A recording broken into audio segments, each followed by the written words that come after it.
All right, we're back. We are on page 6 of Notes 4 of Calc C, and we're doing stuff with geometric series, which you really got to get very good at working with geometric because it's, for starters, kind of like the most basic series that we work with. And then in more in depth, it turns out to be one of the most important that we work with. So we're lucky in both of those regards, I think. So let's see if we can do this, right? 3 different series that sum to 5/3. Hint, what choice should you make and why? Well, let's think about the sum of a series, right? So uh, we're going to say S, I guess, for sum is first. What am I doing? First over 1 minus the ratio, right? But so what has a requirement here? It's not the first term, it's the ratio. We need the absolute value of the ratio to be less than 1. So I think what makes sense is to start with the ratio and make sure its absolute value is less than 1, and then solve for first, right? So if, for example, I said that, so I'm going to say first is like, I don't know, like z or something. Z over 1 minus, let's say r is 1/2. And then that's going to have to equal 5/3, right? So that's 1/2 multiplied by 1/2. So I think that z ends up 5/6. 5/6. That's hard to say. So then the series that I would write would give me, so if I combine all of this, I would get the sum from 0 to infinity of 5/6 times 1/2 to the n. So if I add that up, I should get 5/3. And it works. Well, I mean, I'm going to check them on the calculator, but I mean, that should definitely work. Another thing that we could do, we could say that, let's say we choose r, so I'm going to use z again. Let's say r is negative 2/3, right? So this has to be equal to 5/3. So what is that? That is, that's interesting. Z over 5/3 equals 5/3. So z has to be 25/9 in that case, I suppose. So this is going to combine to give me the sum from 0 to infinity of r, which we chose was negative 2/3. And then the first term, I don't like the way I'm writing this, so I'm going to rewrite it. So actually, I'm going to rewrite this a lot. So here we go. So I don't like to leave like things other. I'll leave r if r is a fraction, but I don't like to leave negative thing to an n power. I don't know how I'm saying that. I'm going to rewrite this as the sum from 0 to infinity. All right. So this part here, negative to the n, I'm going to make negative 1 to the n. And then there's definitely a 2 to the n because of this. So 2 to the n. There's just like a random 5 squared that's hanging out there. Now in the denominator, I get 3 to the n from here, but then I also have a 3 squared from the 9, so I'm going to make that 3 to the n plus 2. So that should have the sum that we're looking for. I could do it again, but like there's nothing really exciting about this. So what I'm going to do instead is go to the calculator and see if we got these right. And can the calculator add these up? So the calculator is pretty inconsistent in my opinion. I'm sure it's like totally consistent. I think it's inconsistent in what it will and won't find sums of, which is part of why we got to like know a lot of what we're doing. So 0 to infinity of, so my first term I thought was 5/6, if I got that right. And my ratio was 1/2, and I'm raising that to the nth power. 5/3, exactly what we wanted. All right, so I'm just gonna like borrow this and delete, delete, delete, delete everything. And I made it negative 1 to the n, then we had a 2 to the n, then we had a 5 squared, or just 25. And then in the denominator, we had 3 to the n plus 2, 5/3. All right, so that works. So when you're doing this, I mean, I'm not gonna tell you what to do, but I suggest that you choose the ratio first because you need the ratio to meet a certain standard. The first term could be anything, it doesn't really matter. And then you just solve like a relatively simple equation and it tells you what the first term should be, and then you write your summation. So don't be afraid of writing summations. I know like it's a little scary at first, but like not really that bad. Write each of the following as a geometric series, include the interval. All right.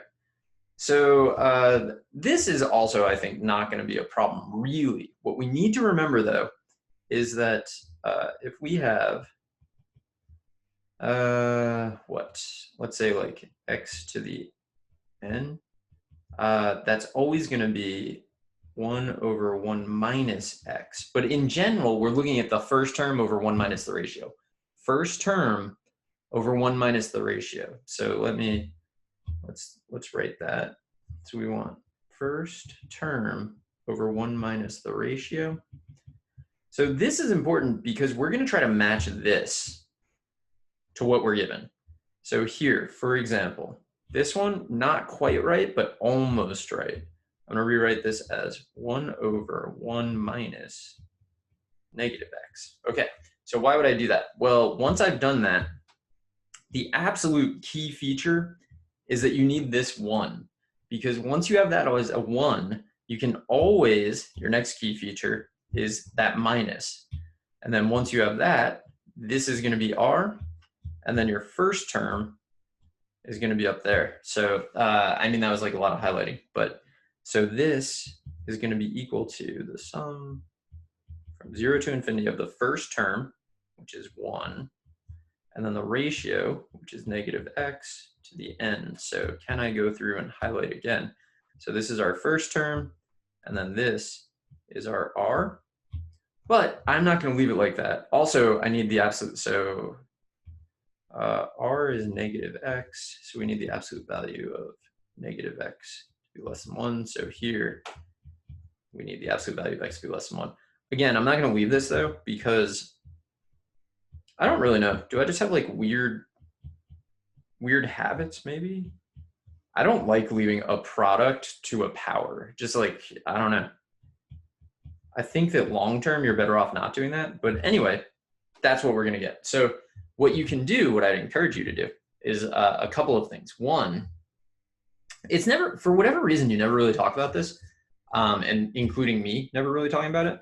But geometric series are just Taylor series. So like we can do this, x, and then like, let's say, I don't know, 10th degree or something like that, right? And you can see it's like 1 minus x plus x squared minus x cubed. That's essentially what we found. We also could write out our summation. So 0 to, let's go 0 to like 30, maybe. I mean, that's like a very high degree polynomial, but negative 1 to the n, and then x to the n, and then I'm going to press enter. Let me store that as g of x. And then f of x, I'm going to store as the given thing, 1 over 1 plus x. So what can we do? We can do like f of x and g of x at similar values. So like at x equals things close to, it has to be in the interval of convergence, which is between -1 and 1. And then like just plug in and see how similar they are, like pretty good. So let's see if 30 is enough. Still really good, but like not great, right? You can see it pulling away. Then another thing we can do is always look at the graphs. It's really annoying to type them in, but like so worth it because you like visually can see what's happening. So look at that. Like that's a great fit between, specifically on the interval of convergence though, between -1 and 1, great. Outside of -1, outside of the interval rather, terrible. So we'd say the radius of convergence, so the center is 0 and you can go 1 in either direction. The radius of convergence is 1. So convergence, the interval of convergence, really in my mind, very similar to a domain type thing. And so this, you know, has sort of a domain, I guess, of -1 to 1. We call it an interval of convergence. The function itself, the original function, does exist outside of that interval, but we're just trying to write a series that matches it. So how about this one? So I want to do the same thing. So I'm going to say that this one's actually already pretty much sorted out the way that we need it, right? There's that, and then our first term is this, and then all of that is working specifically because, what color are we using for that? Specifically, it's working because this is already a 1, and this is, you know, I'm going to just do those in the same color. As long as we have a 1 minus here, we are good to go. Like that's when you can just go for it. So we know that in this case, r is 3x. And then the first term is 1. So I'm going to say this equals from 0 to infinity, the first term, which is 1, and then r, which is 3x to the n. Now, for convergence, we need the absolute value of r to be less than 1, so the absolute value of 3x is less than 1. So this, I don't know how much you need to do here.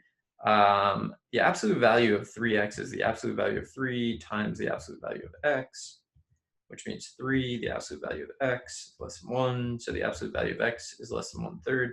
What I usually do is I usually just take this 3 and divide across and be like, oh, so the absolute value of x is less than 1/3. Also, when you do enough of them, you can kind of get it without really doing much of anything, to be honest. So I'm not going to leave this like this, though. I am going to do, so the 1 is just gone. I'm going to make it 3 to the n, x to the n, and then the absolute value of x is less than 1/3.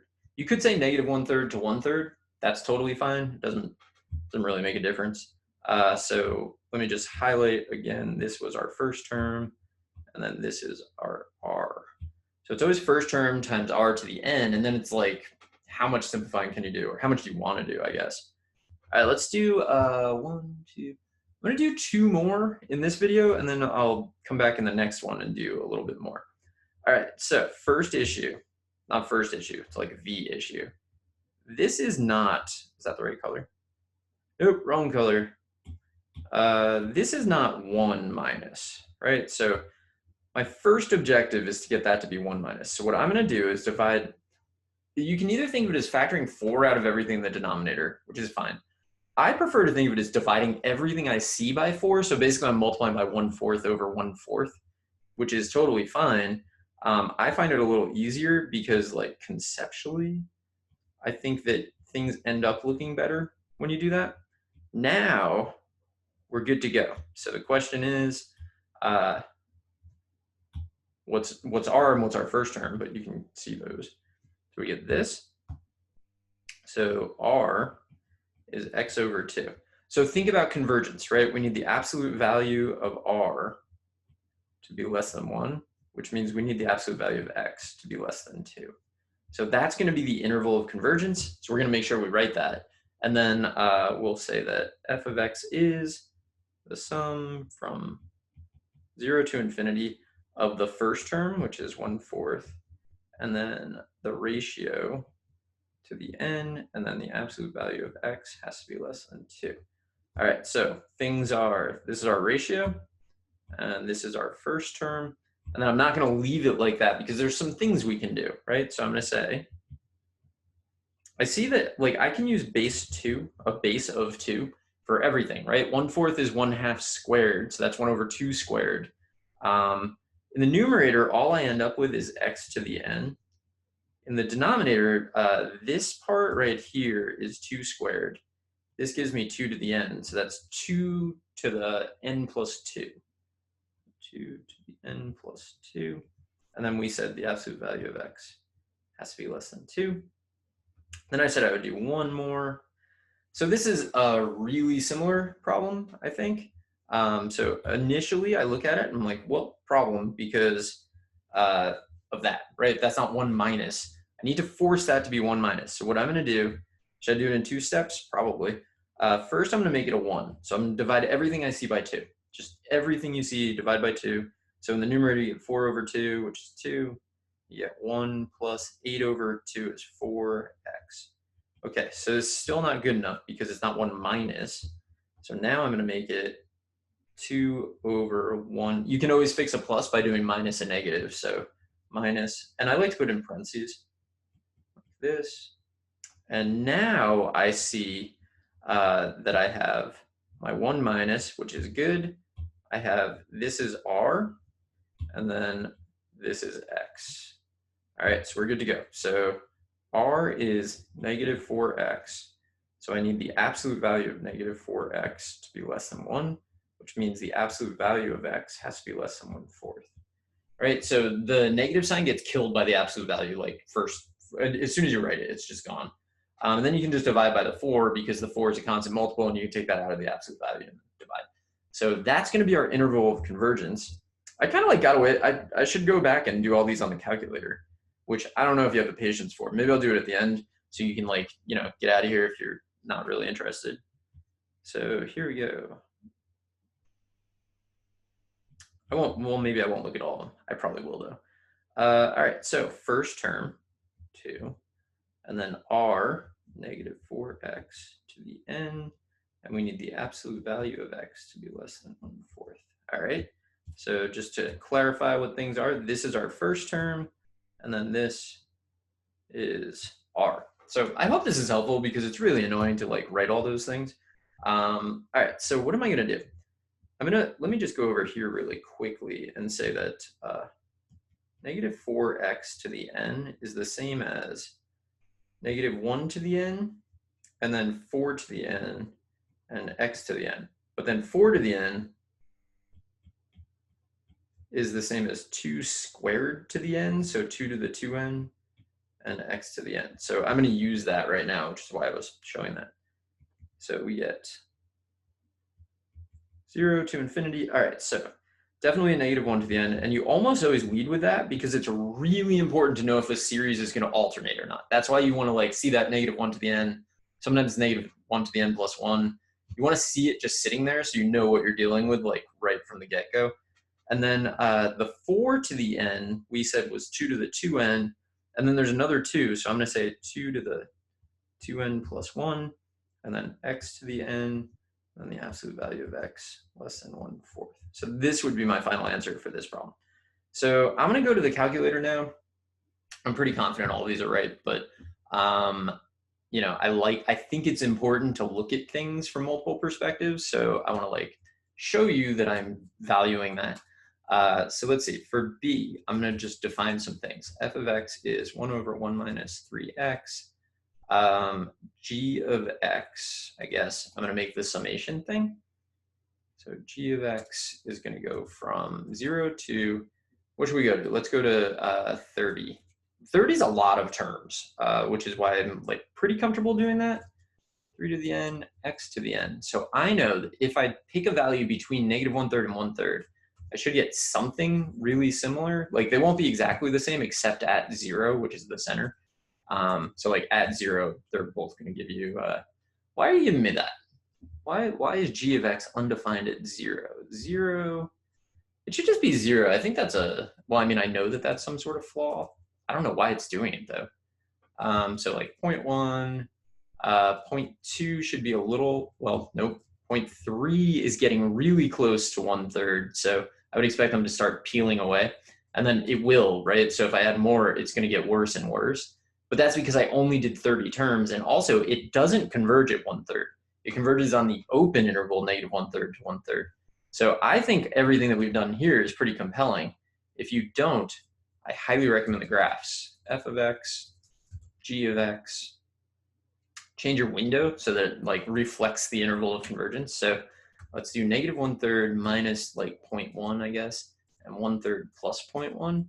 So it should be good on this interval. And you can see it's like really good on that interval, but you can see it peeling away here, which is what it's going to do because it doesn't converge for all x. So at some point, it's going to peel away.